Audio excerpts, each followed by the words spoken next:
Halo dok. Halo. Wah, ayo Hai. masuk dok. Iya.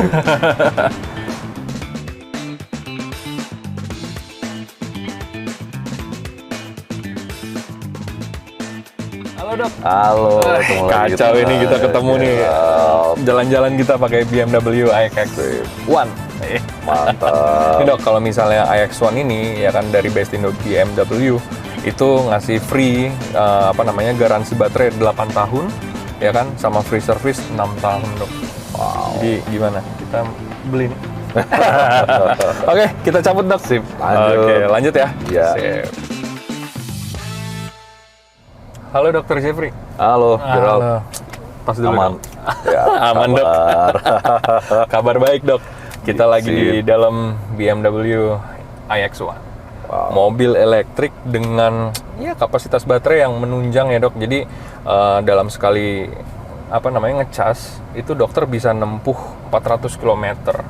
Long range banget nggak tuh ya kan buat sebuah mobil listrik. Dan di dalamnya ini ya walaupun dari luar ya kelihatan mungkin agak kecil, tapi dalamnya tuh mewah banget, lega banget gitu ya dok ya. Very nice car. Very nice car, dan udah Harman Kardon, banyak deh fiturnya gitu. Oh ya, nih sahabat Premier, ini di sebelah saya lagi ada Dr. Jeffrey Sukmawan, spesialis ortopedi, konsultan ya. Tapi Dr. Jeffrey ini bukan sembarang spesialis ortopedi, dia udah banyak menangani kasus-kasus shoulder joint ya kan, pokoknya seputar bahu lah. Itu udah bidangnya gitu kan. Seperti sahabat Premier tahu nih, bahu kita kan ternyata kompleks ya dok ya. Kompleks betul. banget gitu ya. Dan biasanya nih dok, pasien-pasien yang datang ke dokter gitu mau berobat atau mau operasi atau mau tindakan lainnya, biasanya itu keluhannya apa sih dok? Oke. Ini pertanyaan yang bagus sekali, Iya. sahabat Premier ya. Ya.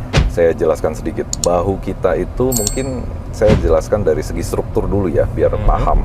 Jadi kita nggak bisa memahami kondisi bahu sebelum tahu bahwa sebenarnya struktur bahu itu sangat kompleks. Oke. Jadi kita bukan cuma berbicara bahwa bahu itu cuma sekedar tulang ketemu dengan tulang membentuk sendi, tapi dia juga ada ligamennya, dia juga ada pinggiran, bantalan atau bibir sendinya. Oke. Dari segi bentuk dia ball and socket ya, itu seperti bola di dalam mangkok gitu, cuman dia lebih flat. Oke. Kemudian ada urat, otot, tendon, ada istilahnya rotator cuff. Jadi kompleks sekali. Dan dia sebenarnya tidak melulu cuman satu persendian hinge joint Oke. atau ball and socket joint, tapi dia ada sendi-sendi lain yang ikut berperan. Makanya kalau kita lihat kondisi bahu dengan segala problematikanya, ya Oke. itu bisa bersumber dari bahunya sendiri atau sendi penunjang lainnya Oke. yang mengkompensasi gerakan bahu itu sendiri. Mengenai keluhan atau problem sendi bahu Yes. itu sangat luas, tapi umumnya pasien-pasien saya ya, setelah saya lihat ya, saya amati, itu problemnya banyak di seputar ada keluhan nyeri. Keluhan nyeri pada bahu. Pada Oke. bahu. Mau itu pada saat istirahat, pada saat aktivitas, gerakan tertentu, atau pada saat olahraga. Ya. Oke. Yang kedua, Ya. ya, yang lumayan sering adanya kekakuan.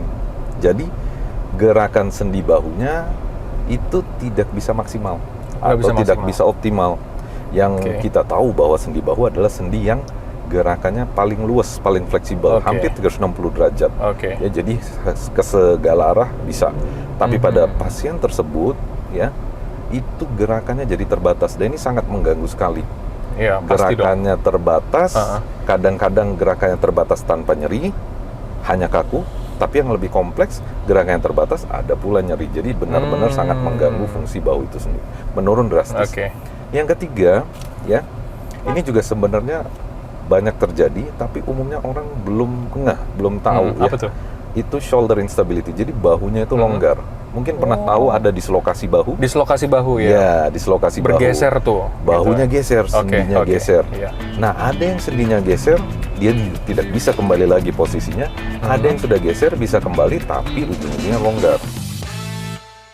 Nah, dari penanganannya sendiri dok, apakah memang semuanya harus berakhir di kamar operasi dok? Penanganan problem di persendian bahu Iya. atau persendian manapun Oke. itu tidak mesti berujung Tidak selalu. pada operasi. Oke. Betul. Ya. Ada pertimbangan-pertimbangannya, baik itu bagaimana perjalanan kondisi sendi bahunya, keluhannya bagaimana, Oke. awal mula terjadinya problem bagaimana, Oke. kemudian sudah berapa lama, termasuk profil dari kondisi pasiennya, usia berapa, aktivitasnya apa, Oke. ekspektasinya bagaimana. Jadi banyak faktor. Kemudian setelah itu kita harus periksa kondisi bahunya.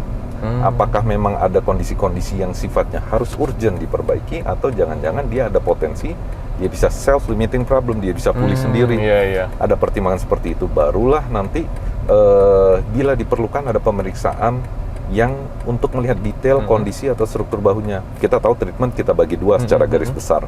Conservative treatment, atau artinya bahasa simpelnya nggak perlu operasi, atau operatif. Artinya bahasa simpelnya dia harus dilakukan surgery atau operasi gitu. Iya. Semua ada indikasinya. Tidak mungkin kita lakukan satu kondisi bahu yang ternyata ada indikasi operasi, kita paksakan untuk tidak dilakukan perbaikan. Iya, kayak yang tadi dokter Jeffrey bilang ya, belum tentu sakitnya kayak gimana sesuai ekspektasi dari sahabat Premier sendiri begitu. Iya. Harus didiagnosa terlebih dahulu begitu ya dok ya. Betul. Nah, sebentar nih sebelum kita lanjut, itu pernah dengar ya ceritanya ya adalah dari seorang atlet yang mengalami dislokasi tuh dok. Nih nggak tahu nih bener atau enggak ya dok. Dia cuman gini doang, tak balik katanya. Itu nggak dioperasi atau gimana? Nggak ada tindakan lanjut? Aman emang? Oke. Ini bagus. Iya. Nah, kita mulai dari kondisi dislokasi. Saya jelaskan sedikit bagaimana bahu kita bisa dislokasi. Jadi ketika ada cedera, ya, itu sebenarnya tidak semua sendi itu akan mengalami dislokasi. Oke. Artinya butuh effort, butuh force, ya, butuh injury force yang sangat besar sehingga membuat sendi itu bisa geser. Bayangkan sendi kita itu sebenarnya terikat antara satu sama yang lain itu ya di dalam kapsul sendi dengan ligamen dan urat-uratnya itu kuat. Nah, kita ambil contoh bahu. Ketika terjadi jatuh, tarikan yang hebat, puntiran, dia keluar dari tempatnya dia mengalami dislokasi, ya, bonggolnya keluar dari mangkoknya. Sekalipun dia sudah balik lagi, itu biasanya jaringan urat pembungkus atau pengikatnya itu udah rusak. Oke. Logik dong, karena nggak mungkin sendi bahu kita itu bisa melar sedemikian rupa, geser dan balik lagi tanpa menyisakan problem. Memang ada kondisi-kondisi di mana ketika terjadi dislokasi, dia akan ngunci, dia nggak bisa balik lagi, sehingga butuh penanganan segera untuk dibantu si sendi bahunya kembali ke posisi normalnya. Tapi ada juga di mana pasien-pasien ya, mungkin karena awam, jadi belum mengerti, ketika dislokasi, maka dibawalah ke satu tempat yang bisa membantu proses reposisi. Jadi setelah kembali belum tentu bahunya Itu dia. langsung pulih lagi. Itu dia dok. Berpotensi longgar di kemudian hari sehingga memicu yang mungkin ya, mungkin kita bisa tahu ada dislokasi pertama, yang berikutnya berapa minggu atau berapa bulan lagi dia ada geser lagi atau dislokasi lagi. Semakin banyak dislokasi maka semakin gampang dia longgar atau mengalami dislokasi berikut-berikut. Berarti bisa dibilang itu malah memperparah sebenarnya ya. Ada potensi Ada potensi memperparah. Iya, seperti betul. itu ya. Belum lagi yang kita dengar dok, retak abal. Apakah memang semua yang nyeri pada bahu itu udah pasti itu frozen shoulder dok?